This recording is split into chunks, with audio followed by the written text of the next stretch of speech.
Good morning. Who's that?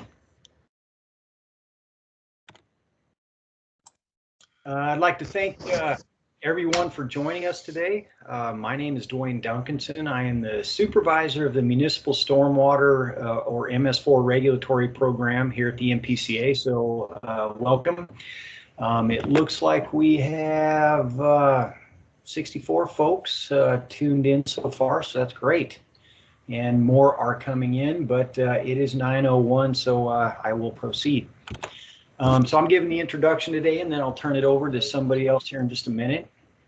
But for those of you who have not yet attended one of our monthly outreach and Q&A sessions, we're conducting a session on the third Thursday of every month from 9 to 11 through October of 2022, so for about the next 10, 11 months or so.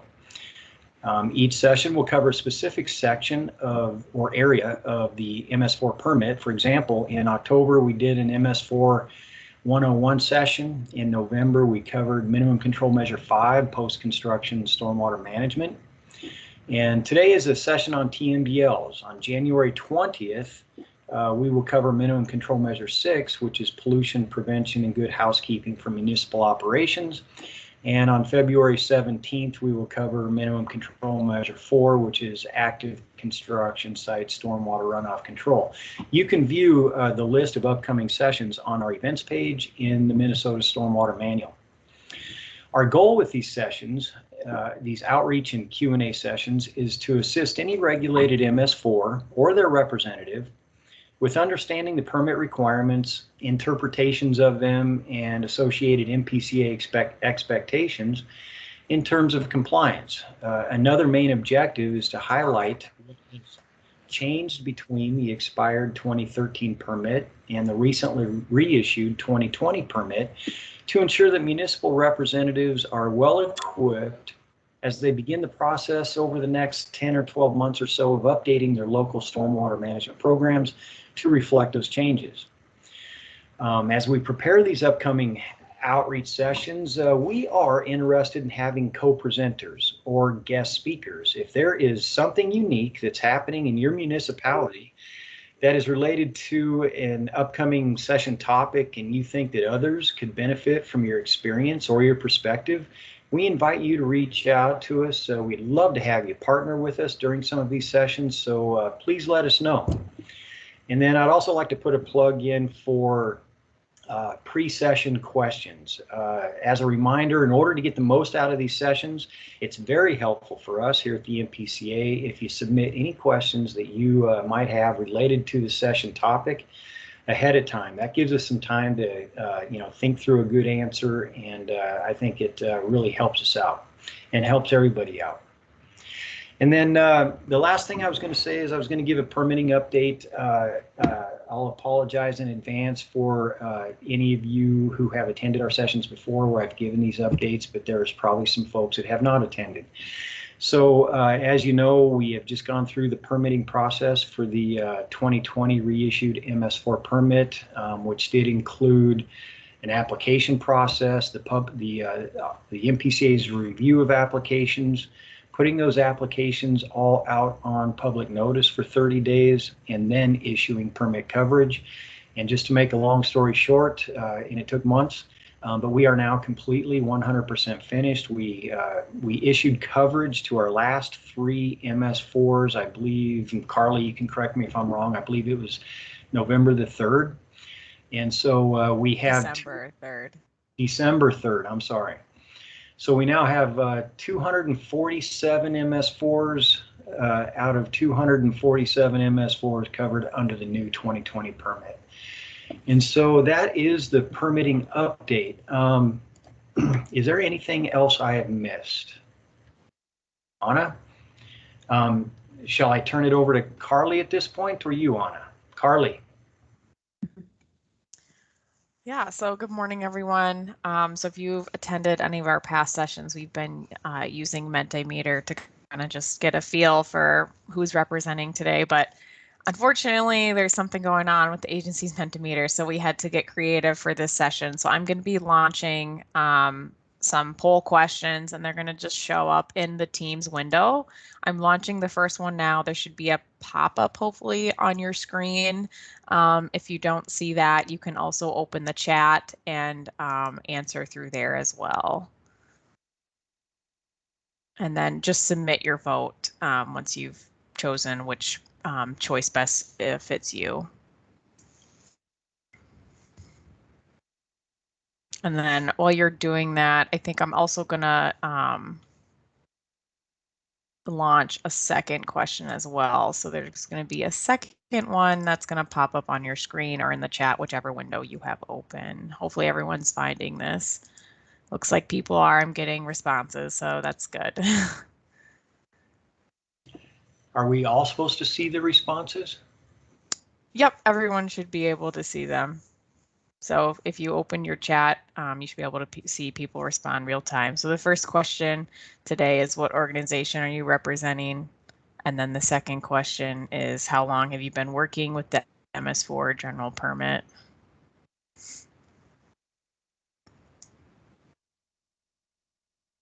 And then I'm going to launch a third question. And this one is just asking, how long has your municipality had an applicable waste load allocation? And you can pick which best suits you. So again, that should have popped up on your screen or in the chat, but it looks like everybody's finding that. So it's great to see.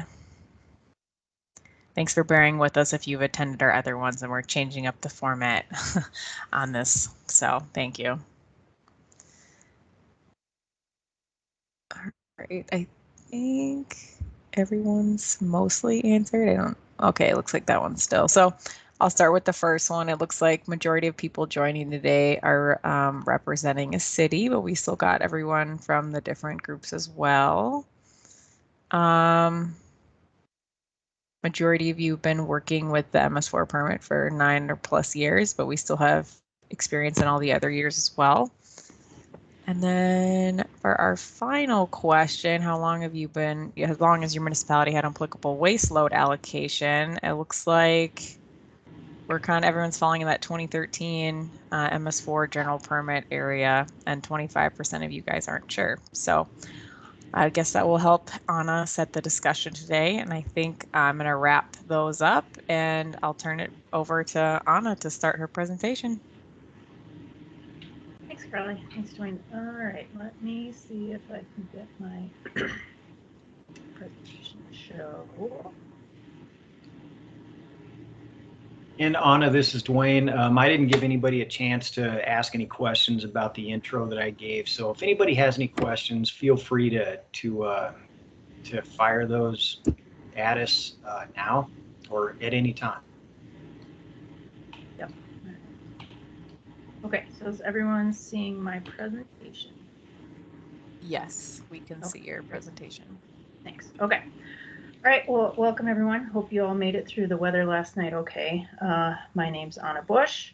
I'm the Stormwater TMDL liaison for the agency in the municipal division. Before we get started on talking about total maximum daily loads in the MS4 general permit, we'll just do some quick housekeeping. Please keep yourself muted unless you have a question, but if you do need clarification during the presentation, please feel free to unmute yourself and break in. I won't be able to see the chat or any raised hands during the PowerPoint. But if you have questions, you can throw them in the chat and we'll look at them at the end. We are going to record this, so if you have to duck out, you can catch up on what we covered later. All right, so here's our outline. I'll talk about Clean Water Act and how that dictates what the MPCA does, define what a TMDL is, go over MS4 permit history and the possible future, do an annual report update and discussion, talk about local involvement in TMDL development, do a quick impaired waters list update, and then go over some of the resources we have available for all of the permittees. All right, so I can spend 10 minutes on this slide alone, but I will spare you all. The 30,000-foot summary is that the Federal Clean Water Act, which the agency is required to follow, does two separate things which relate to our session today. First, it establishes the basic structure for regulating discharges of pollutants into the waters of the United States, and it regulates the quality standards for surface waters. So we're going to talk about second things first. Our agency sets the water quality standards to ensure our waters are fishable, swimmable, and drinkable, among other things. We then have a schedule to visit each of the 80 watersheds in the state every 10 years. So we set the standards, and then we have the schedule to go out and monitor and assess a representative sample of lakes and streams across the state. And when we go out there, then we find out if the water quality supports those designated standards or designated uses and meets our standards or not. And if it doesn't, then a water is termed impaired. So once we have an impaired water, we put it on the impaired waters list, also known as the 303D list, and we send that to EPA every 2 years. Once a water is on the impaired waters list, then we are required by EPA to complete a TMDL. So what is a TMDL, you might ask? It stands for total maximum daily load, and it's two things. And I know a lot of you have seen this slide many times, so bear with me. Okay, so total maximum daily load is both an equation and a report. So the PCA, in cooperation with local governments and sometimes consultants, develop a total maximum daily load, which basically identifies where pollutants are coming from and then provides a recipe for how to restore the water to a healthy status. So if you look at my little teeter-totter here, you have too many pollutants and it tips the teeter-totter up into the impaired region. So the point of a TMDL is to figure out where that balance is that will get it back down to meeting standards. We submit those TMDLs to EPA, and then once it's approved, it triggers MS4 permit requirements in the next general permit. So here's the equation. So the TMDL is the maximum amount of pollution, whether it's sediment, phosphorus, nitrogen, chloride, etc., a lake or river can receive and still meet water quality standards. And so it's that equation is divided, the pollutant load is split up, and that's the amount that's discharged during a period of time, like tons of sediment per day. So that's where we get the daily load part of the TMDL acronym. So part everyone here is usually worried about is the waste load allocation. Sorry, I'm pointing to the wrong screen. So that's where the permitted sources get their number of how much of a pollutant they can put into a water body. But the TMDL is split into the waste load allocation, which is permitted sources, the load allocation, which is the non-permitted, and then the margin of safety, which is sort of because TMDLs are based on modeling and sometimes incomplete data sets, we have a margin of safety that tries to account for those bits of error in there. So a TMDL report is general, but a TMDL equation is specific. So every impaired water gets a separate TMDL for each pollutant. So you can have one stream that's impaired for nutrients, bacteria, and total suspended solids. It would therefore get 3 different TMDL equations and 3 different waste load allocations for any MS4 that's in the study area. But all those 3 equations could be in anywhere from 1 report to 3 reports, depending on when the impairment was found and when the TMDL was developed. So you can see Minnesota's gotten really good at developing TMDLs. This is our EPA approved TMDLs by year. You can see, we started off just doing a couple at a time. And then once we kicked into the watershed framework of visiting a whole watershed and doing a bunch of TMDLs at once, it really ramped up the number of approved TMDLs. So at the time the 2020 permit was issued, we had 1,538 approved TMDLs. Right now we have over 1,700 TMDL equations that have been developed and are in almost 200 TMDL reports since 2004. So I'm not going to read through this slide. It's the moral of the story is that there is federal language and how TMDLs and waste load allocations have to be characterized in, or how waste load allocations have to be characterized in TMDLs and permits. It sort of links it all together. All right, so now we're going to go back to the Clean Water Act and talk about the regulatory side of things now that we're talked about the water quality side. So in 1972, Minnesota received delegation by EPA to administer federal programs, including the National Pollutant Discharge Elimination System permits, which is what MS4 stormwater is covered under. The Clean Water Act was amended in 1972, and it required the EPA to develop stormwater regulations, and they split that into two different phases. The first phase was for the large MS4s of over 100,000 or more populations, so that's Minneapolis and St. Paul, and the PCA issued those permits in the early 90s. In 1999, the EPA did the second set of those regulations, phase 2, for smaller MS4s, and that required us to cover any eligible small MS4s by March 10th of 2003. So we did our best. We issued our first permit, or we tried, in 2002, got sued, and so it didn't end up getting issued until 2006. So like Dwayne mentioned, there are currently 247 regulated small MS4s across the state. And regulation is based on proximity to urbanized area, population triggers, or discharging to special water bodies. And we have our permittees include cities, townships, colleges, hospitals, correctional facilities, watershed districts, and then counties and MnDOT in urbanized areas. And that number of permittees may change once we get the updated 2020 census, which is next year sometime. So quick permit history.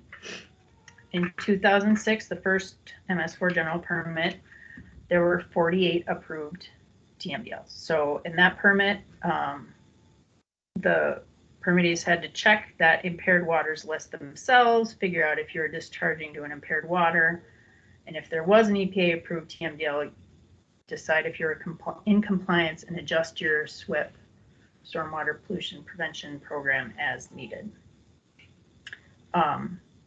In 2013, the next general permit, there were 321 approved TMDLs at that time. So we had developed a waste load allocation list spreadsheet for everyone to look at instead of having to look at the impaired waters list. And then everybody decided if they're meeting their waste load allocation or not, and list BMPs if they were, or if not, come up with some interim milestones and then report on those in your annual reports. And that's what everybody's been doing for the last 7 years, or 8, I guess. So this is that waste load allocation list spreadsheet, excuse me.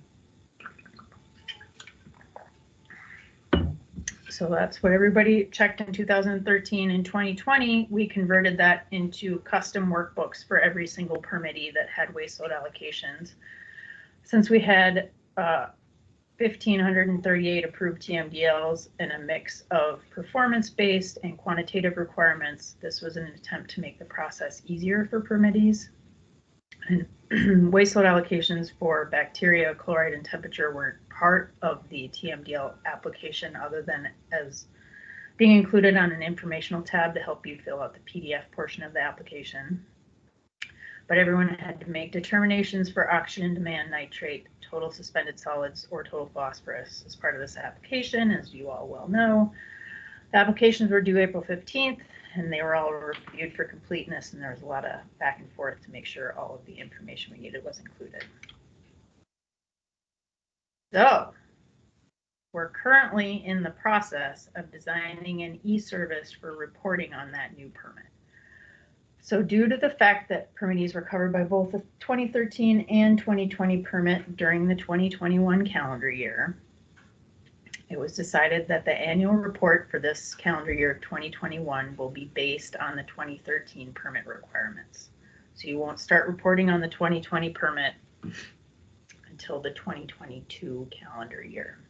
So for folks that have been reporting on TMDLs during the 2013 permit cycle, you will report on the same TMDLs in the same annual report spreadsheet format for calendar year 2021 we're currently, of course, it wasn't designed for that, so we're adding a column for the year 2021, and you'll just keep reporting.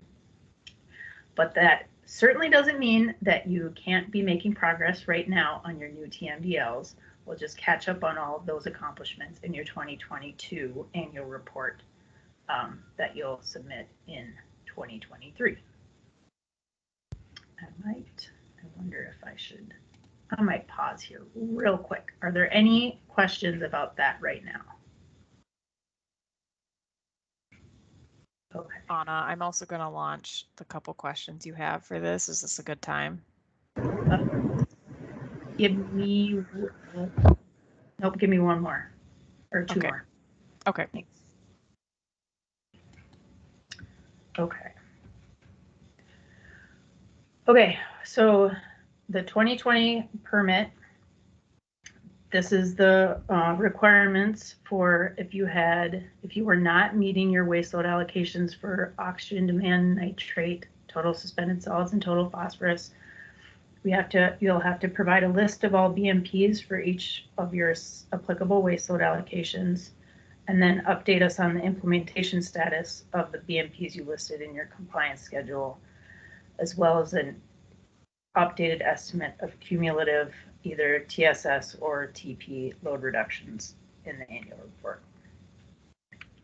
For bacteria, so I want to point out that we do have guidance for each of these on the stormwater manual, but in general, question for the permit requirements are, do you have an inventory or a map for bacteria sources, and then what are your priorities? And so we have developed a checklist for this, and that is found in the stormwater manual if you want to use it. It's not a requirement. For chloride, the permit requirements for those with waste load allocations is documenting the amount of de-icer used, and then an annual assessment of your de-icing operations and what improvements you identify. And then for temperature, if you have a written plan, and then what BMPs you implement each year. So this is where you can launch the poll, Carly. So we're just curious, trying to figure out some efficiencies in reporting. Would like to know how your MS4 is mapped. And then we'll have another question after this too. So if everyone, so the question is, how is your MS4 mapped? A poll should have popped up on your screen, whether it's GIS, CAD, paper map, or other. And if it's other, it'd be great if you could put in the chat what it is. Because I didn't know what the options were for sure, so I just threw some stuff down. So, right, we'll wait until we get a few more in here.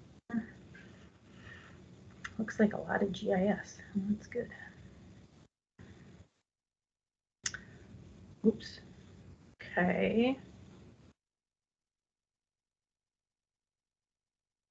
And then my next question is, we can't, the Teams poll won't let us put in free text, so you'll just have to put this in the chat.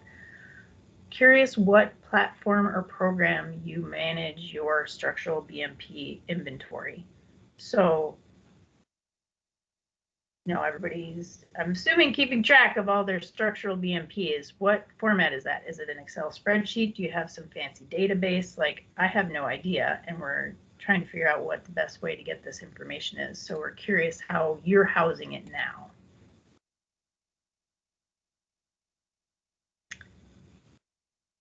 For your structural BMP inventory.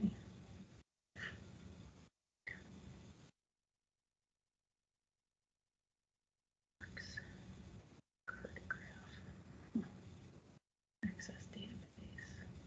Second nature. Wow, okay.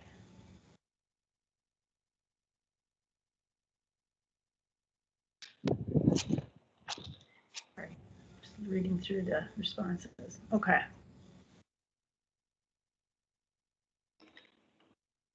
There's a lot of people Okay. Thank you for sharing, and you can keep throwing them in there. Curious. So the question, as we're developing this new e-service, we have a fair number of restrictions in our capabilities. Like, I would love for everybody to just like upload their GIS stuff, but I don't think there's a way for us to capture that information. But the question is, so knowing that we have, the permit requires annual reporting on, for, we're talking about, you know, the total suspended solids, total phosphorus, nitrate and oxygen demand primarily. Do you guys have any bright ideas on how we should be asking for that information? Because my concern is we're going to go to all this work and figure out this e-service, and then everyone's going to be like, why didn't they just ask for it like this? So I just wanted to pose the question. So you can unmute yourself or put it in the chat. I'm just curious if anyone has any bright ideas for us.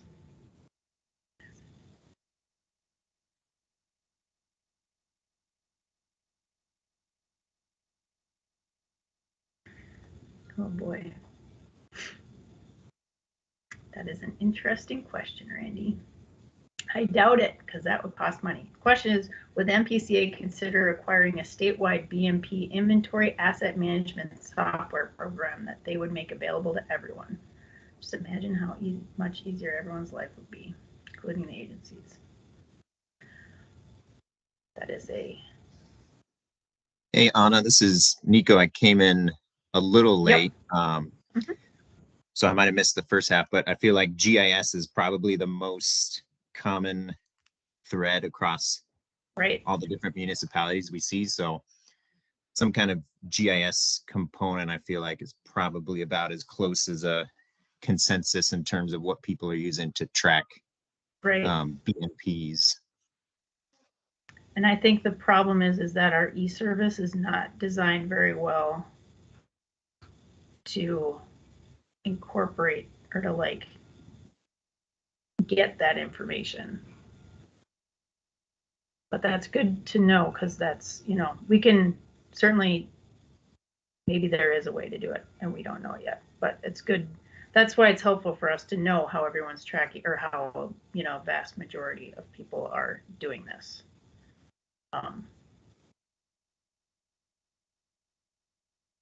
Okay. All right. Well, thanks. I appreciate everyone sharing some of their ideas and how they're doing this.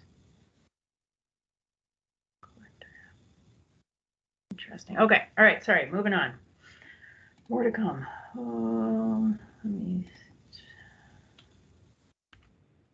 Okay. So as you can see, the permit evolves a little bit each time.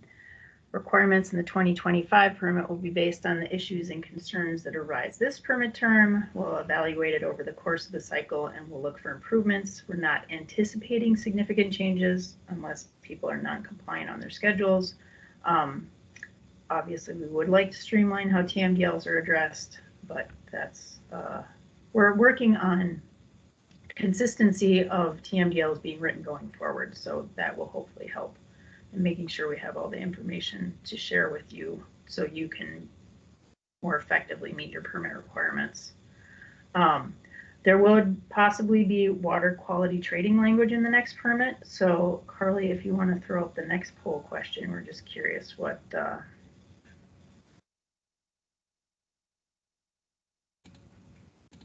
people's...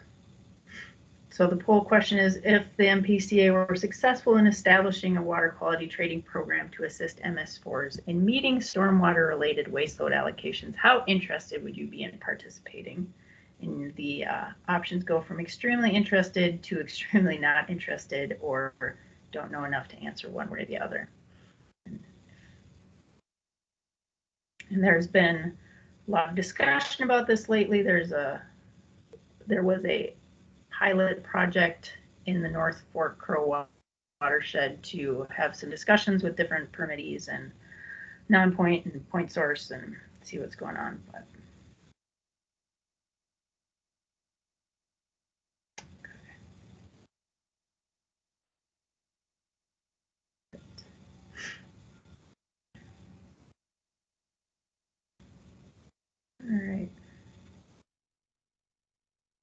Okay. All right. And just as a lot of you have figured out during this last application sort of process, that it is probably in your best interest to be involved when TMDLs are developed. We certainly encourage it. You can provide that additional information about sewer sheds and local conditions that might not be included otherwise. Watershed project managers should be reaching out to the cities when TMDLs are developed, but part of my job is to make sure that those connections are happening. But keep in mind that TMDL development can take years, so there might be turnover in both MS4 staff and agency staff, so things can get missed in different spots. And so I'm just curious how many folks have been involved in TMDL development. So I think that's the next, maybe the last poll question.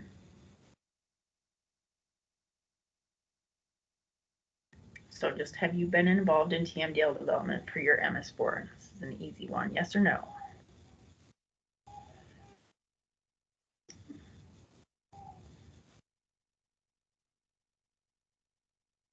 Looks like we're hitting at about a third of you saying yes and 2/3 no.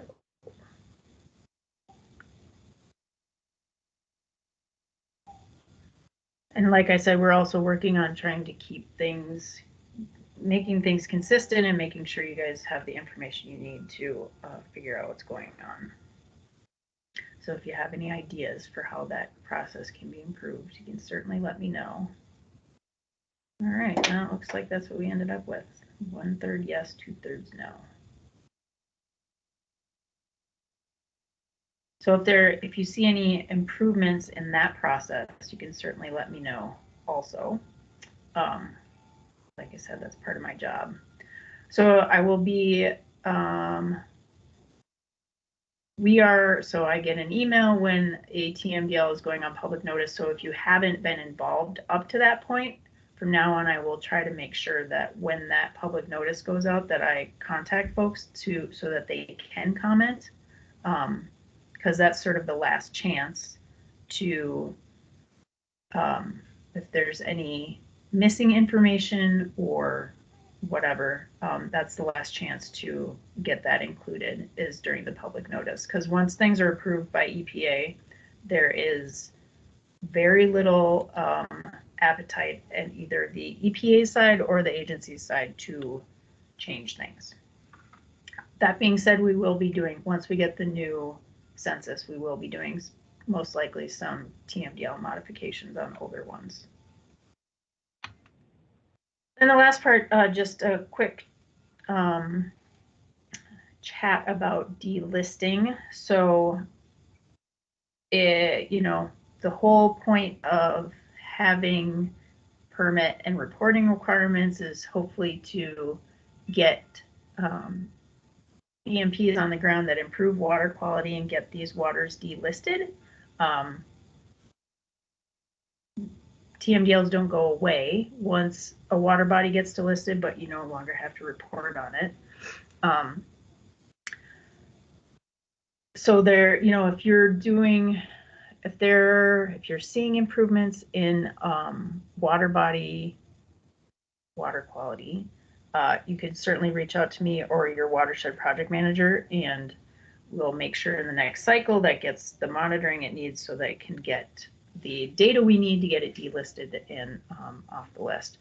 But I wanted to mention that the current impaired waters list is out right now for public comment until January 7th. So you have 3 more weeks. So you can comment on whether additional water bodies should be added to the list or removed.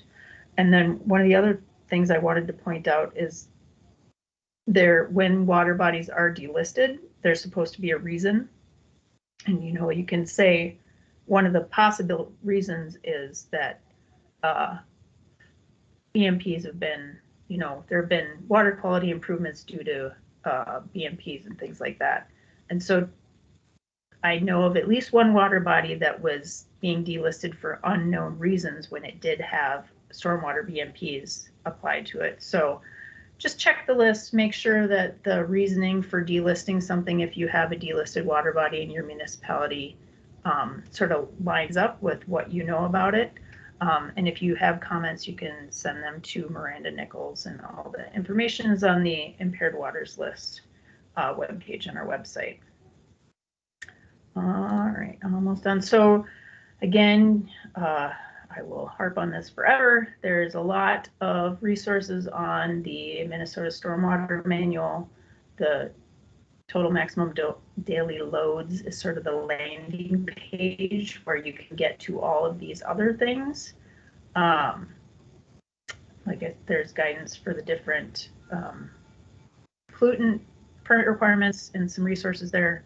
And then lastly for me, I just had a call. If there are any MS4s from the Lake Superior Basin on the meeting, I would encourage you to reach out to Jesse Martis in the agency. He's the Lake Superior LAMP coordinator, whatever that means. But there's a lot of money for reducing untreated stormwater runoff in the Lake Superior Basin.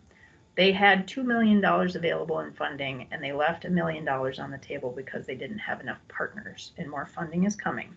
So, take a look at that Great Lakes Restoration Initiative Action Plan, and it, says right in there that they want to do, that's one of their objectives and commitments. So they have money. All right. So I will wrap it up there, and I think we will maybe hold questions until after Bill Dunn talks, so we don't derail his part. Well, if there are questions, my talk is more for cities. I noticed there's other MnDOT and others on here. Are there questions? Because are they going to stick around? My presentation is only about 10 minutes and somewhat educational, but for cities. So questions?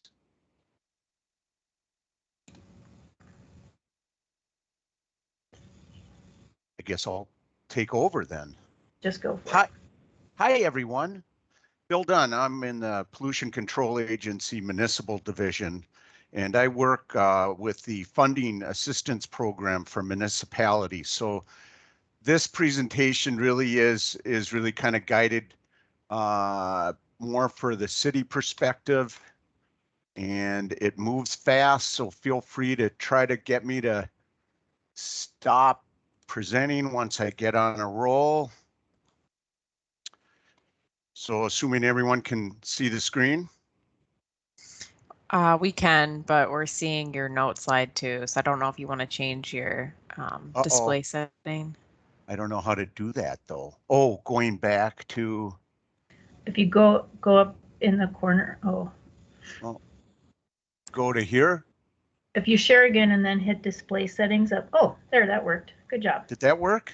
Yep. Well, this is going well. So anyways, this is about money, and not many people nor cities have enough money, and the state of Minnesota has some opportunities that you should be aware of. But I always like to start with a how come it's not progressing?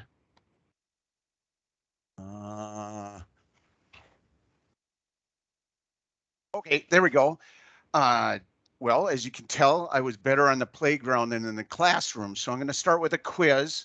And people, I think you can raise your hands if you like the question or the deal I have. So real quickly, if you had a $4 million infrastructure project and you could do it for just $2.7 million. So there's a savings in there. Is that a good deal? Would you take that deal? Or would you go under door number 2? You could do a massive $10 million project that could help meet waste load allocation, and the city and ratepayers would only pay $3 million. That's a pretty good deal. And, in our business of infrastructure, what gets cheaper over time? So anything you do now, well, heck, labor is going to be less, raw materials, commodity, land, everything. Can't think of anything that goes down, maybe a few items. So let's talk about the realities of the financial assistance program. Prior to 2010, there were very limited options. Basically, if you wanted to use other money than your own, you had to go find it, usually at the legislature, and there wasn't much. Now there's a variety of programs, thanks to the legislature and the voters with the Clean Water Legacy. We've got Bowser and PFA, they're offering opportunities for cities. Our system is really old. It's boringly predictable on an annual cycle. It takes very little money, time, or effort to get through it. And luckily in your case with green infrastructure projects, I can even say here, basically you should be fundable, and you'll see why later. And the fundable is kind of two swing. We're a loan-based program for the most part, which hasn't made me the most popular person in this crowd, but and it is a four-letter word, but there's a discount there. And grants, they're very, very good. And if you can get grants for all your stormwater projects, good for you. And I'm all for it. And I think some have worried about a confusing process. I know my buddy and pal, Randy Neeprash, had been worried about that in the past. I think he's converted over. He realizes that the system is there. And we need to get more interested, because the more you prime the pump, the more money we get.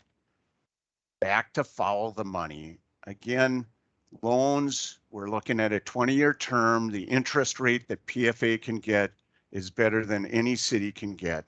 You know, obviously cash is better, grants even better, but in the end, you got to get money somewhere. So at least you can look at the loan program. With the loan program comes a component called Green Project Reserve. It's about forgiving some of the loan because you have green infrastructure. It's a categorically eligible, and you can take advantage of that through our process in the application and the review, technical review and approval. It becomes known if it's eligible, whether it's 100% or a percentage there less. But again, if you hit a $4 million project, you've maxed out. And then the point source implementation grant. This was originally just Clean Water Legacy. Now it's both legacy and bonding. It provides an 80% grant up to $7 million. That's a lot of money, and we have had some interest in that. Sometimes you just take the grant and run and come up with that other 20% somewhere else. But you can do the loan, and that would save more money too. So the bedrock of our system is we in Minnesota have one list. This year it's got 235 projects for about $1.6 billion in need. And that's mostly wastewater.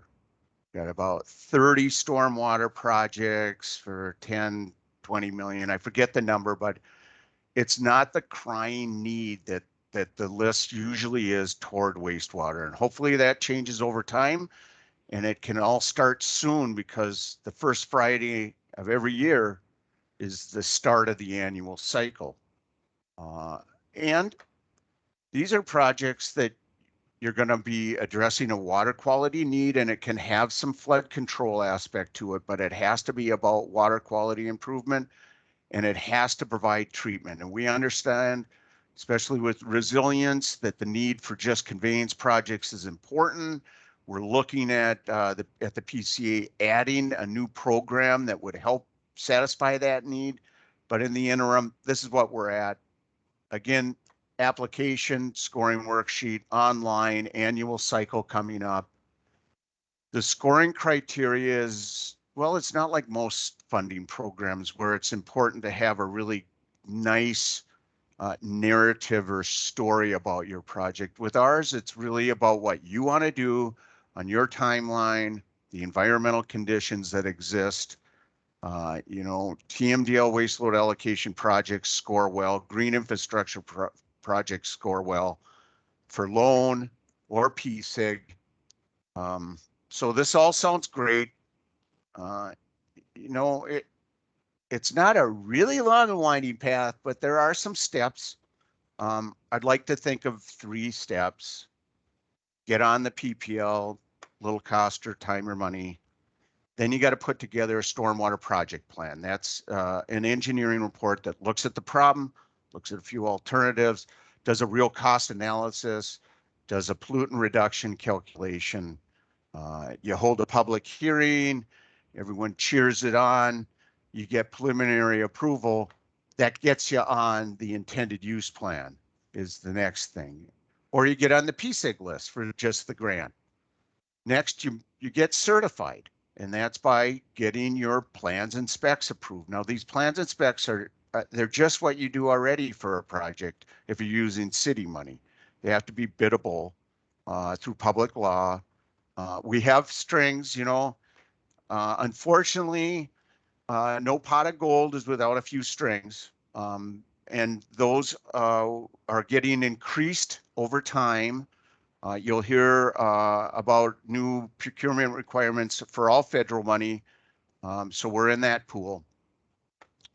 Again, our annual cycle's coming up here. March begins it. You get us either just your application or your project plan as well. We'll review it. You get on the IUP in June. There's the PSIG application in July of every year. Every year we adopt the list, and that starts a 6-month clock to submit plans and specs. And in the end, you can get certified by June 30th. It really works consistently and predictably. And just in the spirit of repetition, here's another example of the flow. So if you come in at the wrong time of year, you can always get on the merry-go-round for the next cycle. But not everyone gets funded in our program through loan. Everyone's been funded through PSIG. Every project, both wastewater, unsewered, stormwater, that's gone through all of the requirements for PSIG have received PSIG funding. So that's a game of winners and winners, but it is about score and rank and winners and losers and timeline. So lately in DC, they've been busy baking more pies, if you will. So in our business, if you look at the pie on the left, that would be our base funding. We've received that for the last 30 years. Every year we get about 30 million from the feds. We have to match that with 20%, which isn't included in the numbers here. But that's a lot of money, 36 million last year. We'll get that going forward.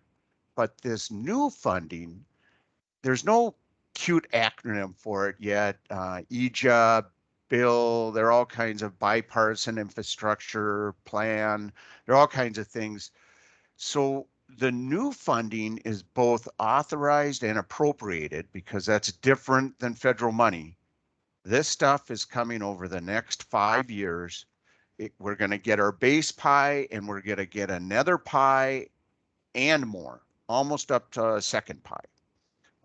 We have to add the local match. So PFA is going to have to get bond funds to do the match. But that means that there will be a lot of money coming, and the Green Project Reserve is principal forgiveness, and that's an eligible component. So over the years, we've always felt a little nervous whether Green Project Reserve would have enough to fund everybody, but now we're more hopeful than ever before. And so hopefully this short presentation has helped you get hopeful that you might jump on the funding cycle. And I guess at that point, I would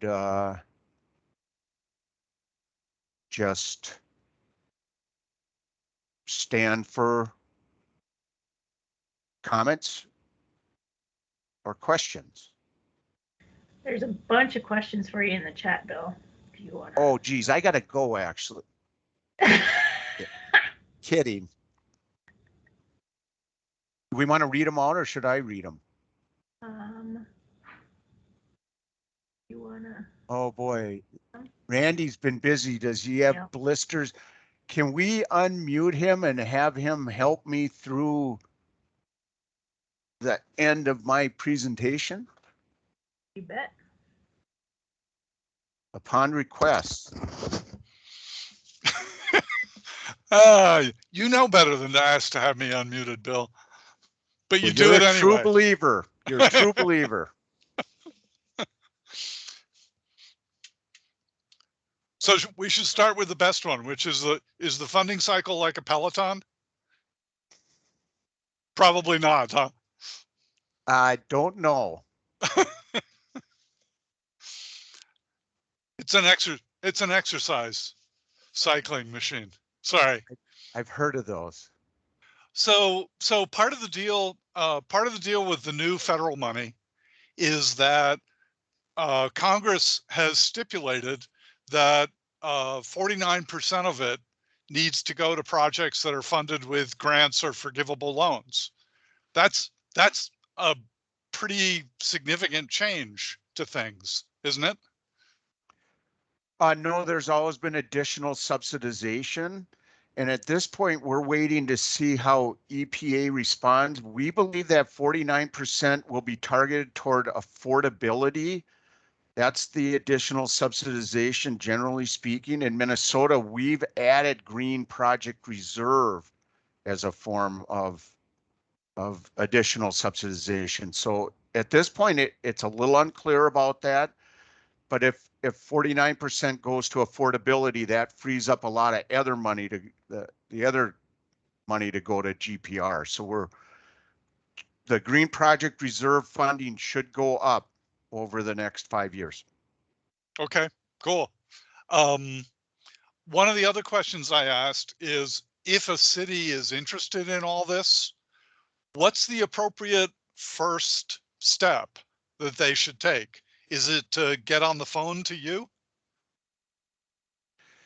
I did skip over the whole 101, how do you get on the funding Peloton? And I think it might be best to start with speaking either in-house or with your consulting engineers firms. There are a number of firms out there that are working with cities. I don't know if you're on here. They're used to the wastewater side. The stormwater side is a little different. There's some great guidance on our webpage too. That's a great place to start too. I'll make sure this presentation has that made available because it's right up on our website, and it has a good timeline and good guidance documents. So you might want to look through that. But if you have a project you want to do in the next couple of years, you got to think out in our program, because it's not about next year. It's usually about 2 years out. And so that's another problem that we have. But again, we're wanting to have projects that would be larger in scope. You can lay out a 5-year work plan within a PPL stormwater application and subsequent plan and spec set. So if you wanted to lay out a grand plan over a 5-year period and take bite size for the next 5 years while that project plan had been adopted, it lives for 5 years. So there's ways in which you can do one and done, or you can stagger it predictably over a 5-year period or 4-year or whatever year period. So there's a lot of options, but it's going to be changing to a loan and then paying back the principal. Or if you want to play the PSIG game, then I really start talking 3-year timeline, because you got to get on the PPL and then you got to get on that list. And then there's about a 2-year waiting list. And oftentimes planning cycles don't have that type of flexibility in it. And that could be a fatal flaw to all the wonderful funding that we have available, is that it just doesn't line up well.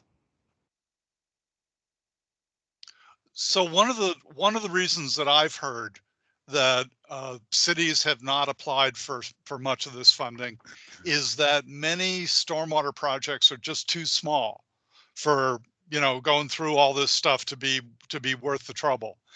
Can a city package multiple projects into a single, like, big project plan and application to you folks, so that they get, they get the funding request up to the level where going through this administrative rigmarole is worthwhile. So that rigmarole is something we should talk about again here, because I thought we had been convinced it. So that's what I'm Well, talking. there's always some rigmarole. You guys have cut it back a lot, but there's still some. Fair enough. I think that I just described, you could do a big project, you'd phase it out over a 5-year period.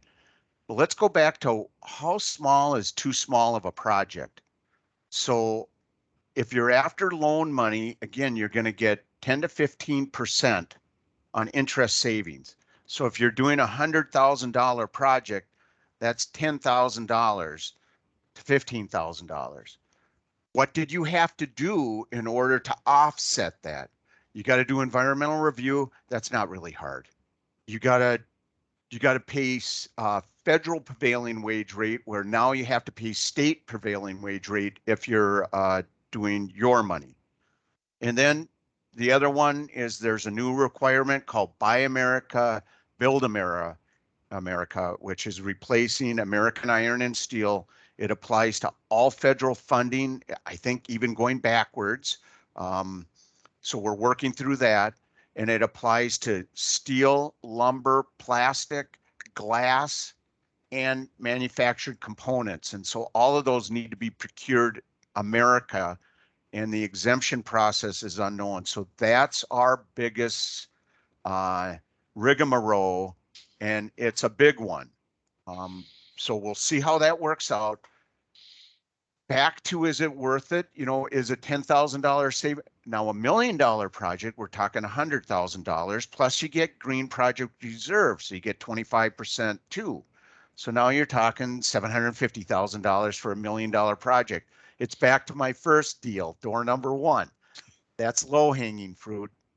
There's better percentages, or you can use your own money and avoid the rigmarole. Okay. Thank you. That's helpful.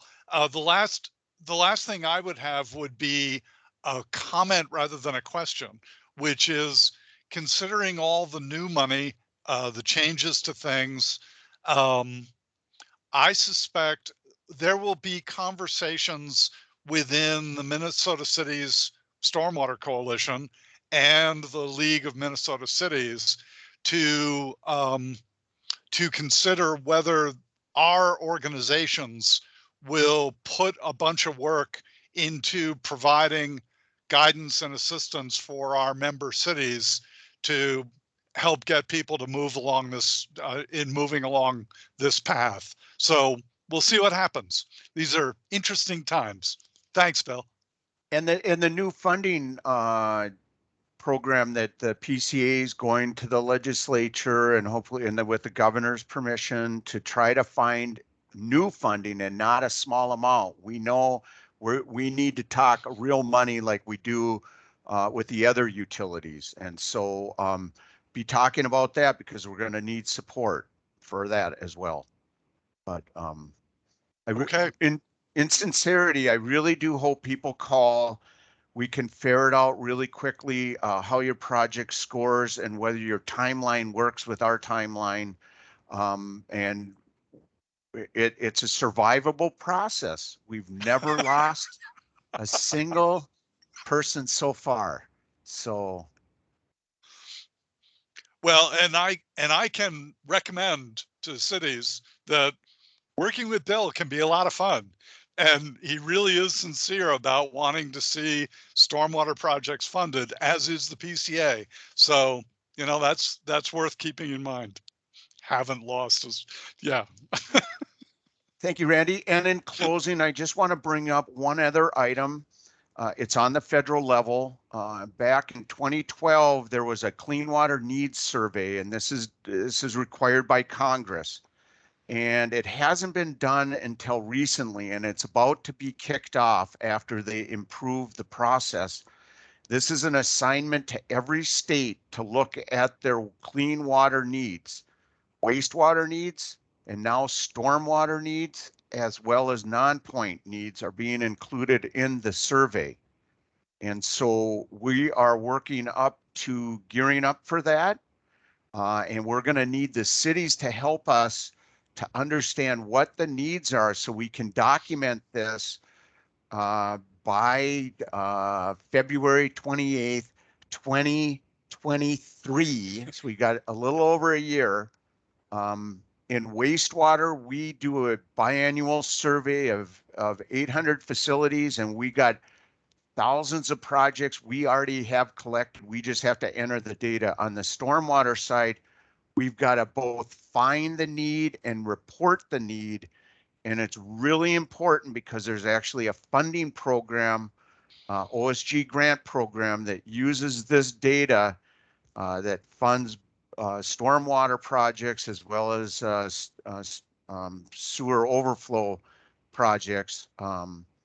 So this is going to be a new assignment to the PCA, and we're ready for it, but we need a strong partnership, and we know Randy's going to help. Yeah, and I came back online just to let folks know that I have been working on that already. Bill and I have been talking about it.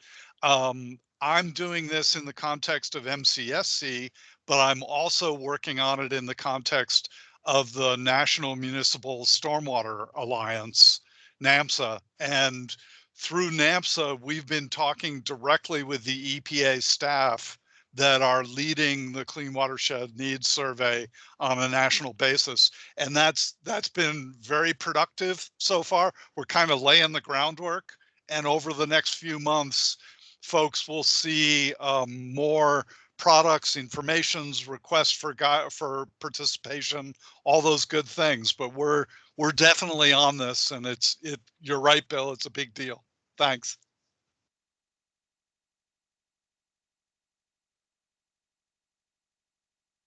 Great. I'll hang back then. Thanks, everyone. Thank you. That was great. And thanks to Teresa Burgess for throwing a bunch of stuff in the chat, helpful links and things. And Teresa, you have your hand raised. Did you have something else you wanted to say? Or is that an accident? I would guess that's an accident then. Okay.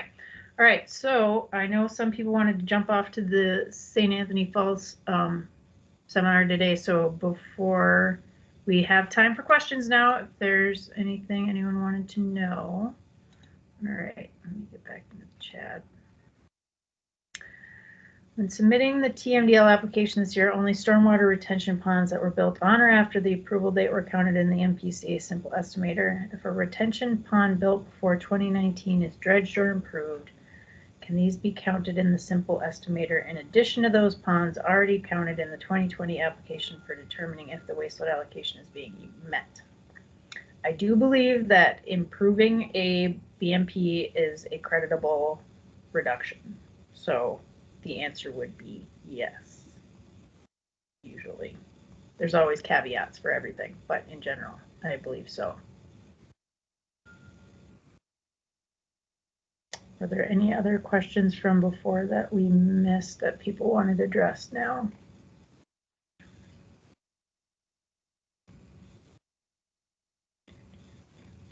I think there was a question about trading from Oh. Sadie. Do you have an idea of what size watersheds? No, I mean, no. Generally, Huck 8 is very big. The trading would happen within a smaller area, most likely to get the greater water quality benefit, most likely. But they start at Huck 8 sometimes. There's a lot of moving pieces there.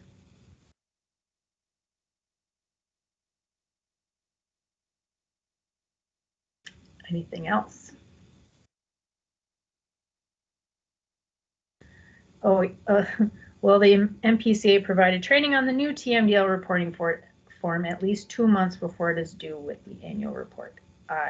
Yes, we will be providing new guidance once we get the new report developed. Well, and we plan to have it, the new annual report available, you know, the same timeline we've had in the past. So you have a 6-month window to complete it. That's our plan right now, depending on if this whole e-service thing works out the way we want it to. But yes, we will have guidance available. We'll all be learning a lot.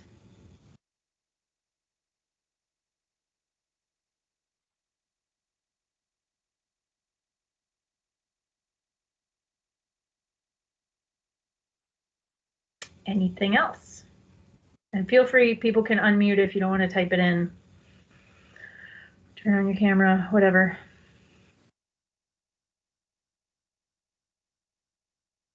Otherwise, oh, I think we had some, do you want to do the wrap up questions? I can't remember what the St. Anthony Falls one was today. Carly, you want to throw the wrap up questions out since it looks like we're closing it down here? All right, everybody, to hopefully not confuse you, but we are going to be posting the last questions in Mentimeter just because it'll kind of just as a better platform. So I just posted the Mentimeter link into the chat. So if you click on that, it should take you directly to the screen that you're seeing now. And the question is, what guidance or materials would you suggest be developed and made available by the MPCA related to today's topic? It's open-ended, so feel free to type whatever you want. Again, I posted the link in the chat, so just click on that and it should bring you up to the screen that you're seeing on my screen.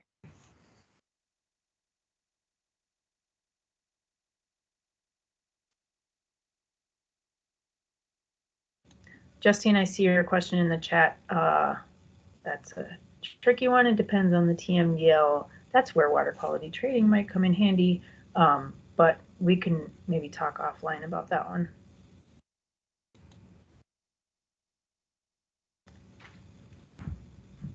Oh, good question, John. Currently have no TMDLs to deal with in Cloquet. If TMDLs are developed within our jurisdiction going forward, will we be required to report on them before the next MS4 permit is issued? The answer is no. We're always sort of 5 years behind. So any TMDLs that are approved between now and the next permit, the 2025 permit, you don't have to report on. I will attempt to inform everyone so they aren't caught off guard in the next permit cycle, but no, you don't have to report on them until the next permit. All right. Thank you to everyone that's gave us some ideas for what kind of materials you'd like to see in the future. You can continue submitting things. I'm just going to move on to the next question because we have people leaving the meeting. Yep. So the last question we're going to ask today is, how helpful was the information provided in this outreach session? And if you clicked on that link, it should automatically move to this question.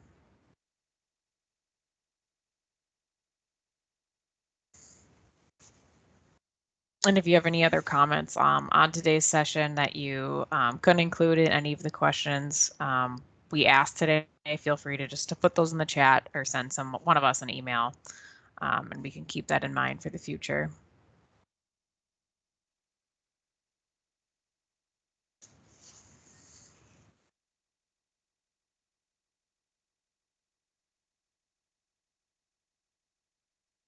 Thanks, everyone, and I'm always available. I love getting phone calls, so feel free to send me an email or give me a call, and we can chat about anything you have concerns about. Otherwise, thanks for attending today. Shall we keep it open another 5 minutes just in case? Sure. In case somebody wants to hang on and ask something, go ahead.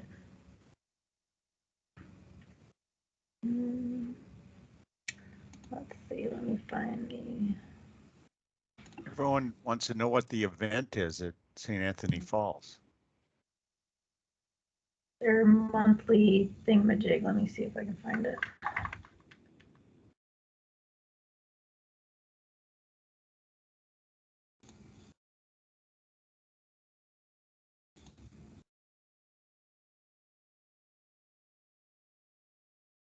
Oh, looks like somebody already posted it for us.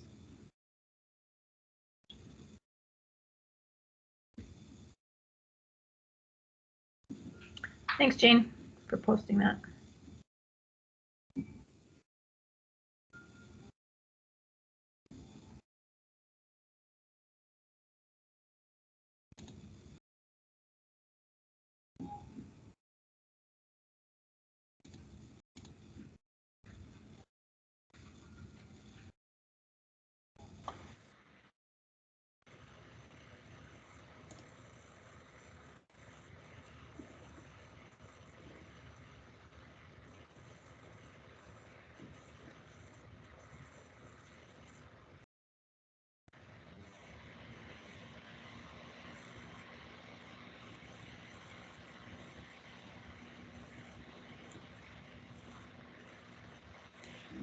So for those of you that are still on, we are here at your service to answer any questions you might have, so fire away. There has to be more questions on TMDLs than we have heard so far.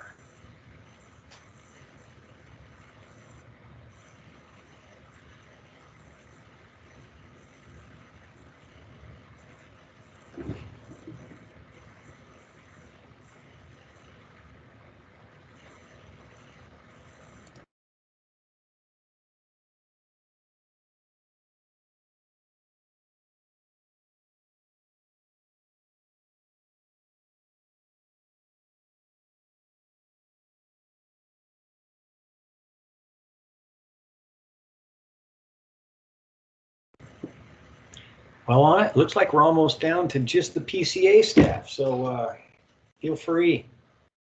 Okay. Let's see.